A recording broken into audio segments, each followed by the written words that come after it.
It is the best of times. It is the worst of times.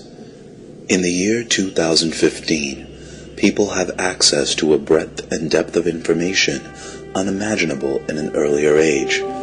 Everyone contributes in some way, participating to create a living, breathing mediascape. However, the press as you know it has ceased to exist. The Fourth Estate's fortunes have waned. 20th century news organizations are an afterthought, a lonely remnant of a not-too-distant past. The road to 2015 began in the late 20th century.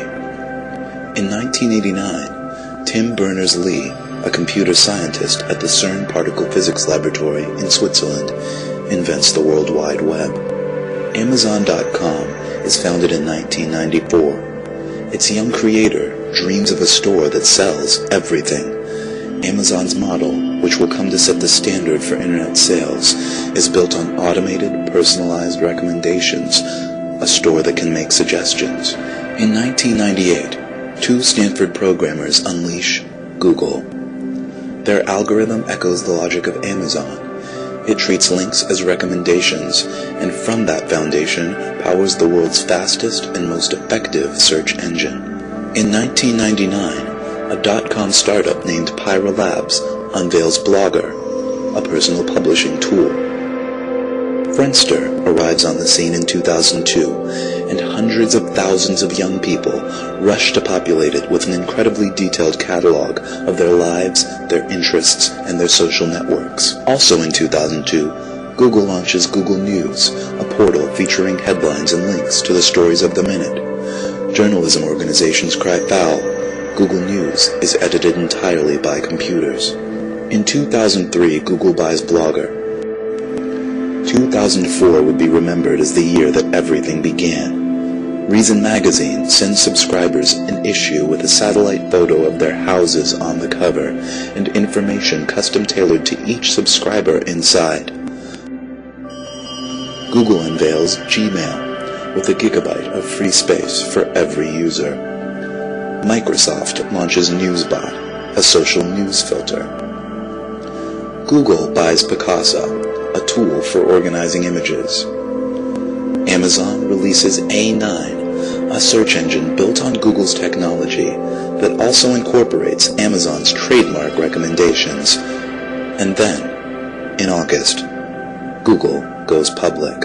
Awash in new capital, it acquires Keyhole, a company that maps the world and puts it online.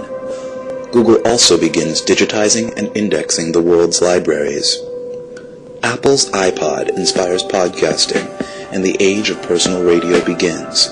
We can all broadcast our own thoughts, our own music, directly to each other's music players. 2005. In a response to Google's recent moves, Microsoft buys Friendster. Apple releases the Wi-Fi Pod, a portable media player with integrated camera that can send and receive podcasts and images on the go. 2006. Google combines all of its services into the Google Grid, a universal platform that provides a functionally limitless amount of disk space and bandwidth to store and share media of all kinds. Each user selects her own level of privacy. She can store her content securely on the Google Grid, or publish it for all to see. It has never been easier for people to make their lives part of the media landscape. 2007. Microsoft responds to Google's mounting challenge with Newsbotster, a social news network and participatory journalism platform. Newsbotster ranks and sorts news based on what each user's friends and colleagues are reading and viewing, and it allows everyone to comment on what they see.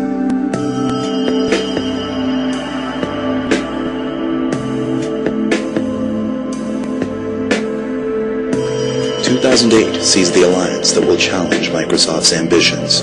Google and Amazon join forces, forming Google's On. Google supplies the Google Grid, an unparalleled search technology. Amazon supplies a social recommendation engine and its huge commercial infrastructure. Together, they use their detailed knowledge of every user's social network, demographics, buying habits, and reading interests to provide total customization of content and advertising.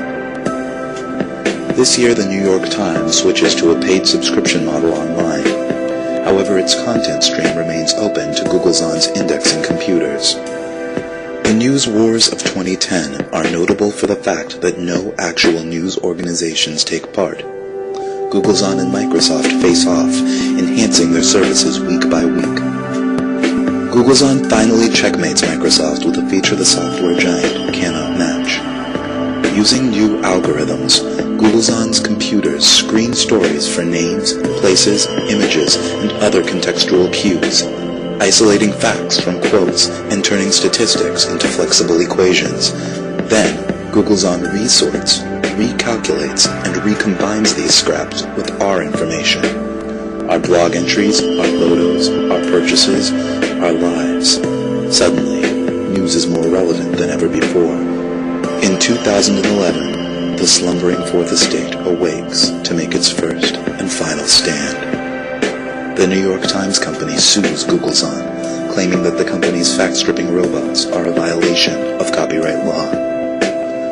The case goes all the way to the Supreme Court, which, on August 4th, 2011, decides in favor of Googleson. On Sunday, March 9th, 2014, Googleson unleashes EPIC.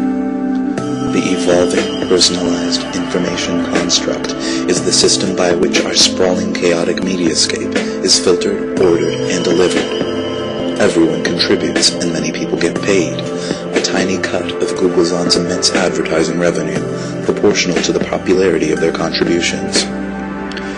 EPIC produces a custom content package for each user, using his choices, his consumption habits, his interests, his demographic, his social network to shape the product.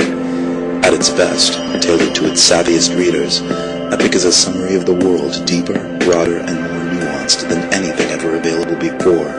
But at its worst, and for too many, EPIC is merely a collection of trivia, much of it untrue, all of it narrow, shallow, and sensational. In 2014, the New York Times goes offline. In feeble protest to Googleson's hegemony, the Times becomes a print-only newsletter for the elite and the elderly. 2015. Pinky Nankani, a refugee from the defunct New York Times digital edition, finds a new journalistic calling. She begins to collect and filter GPS-tagged neighborhood broadcasts. Soon, Pinky's feed is a local lodestone, and more of her neighbors tag their broadcasts with GPS data as they realize they too can be a part of it. Hey, it's me. If you're listening, I think a bunch of us are going to go meet up at Progress Park. We're thinking about doing like a little barbecue. I was thinking if you go to the park, do not bother with 9th Street. There's this big accident at Garfield, and it's all backed up. It's totally a mess. So, Have you guys gone out today? If you haven't gone out today, please go out today. It's an incredible day. Take a look at this.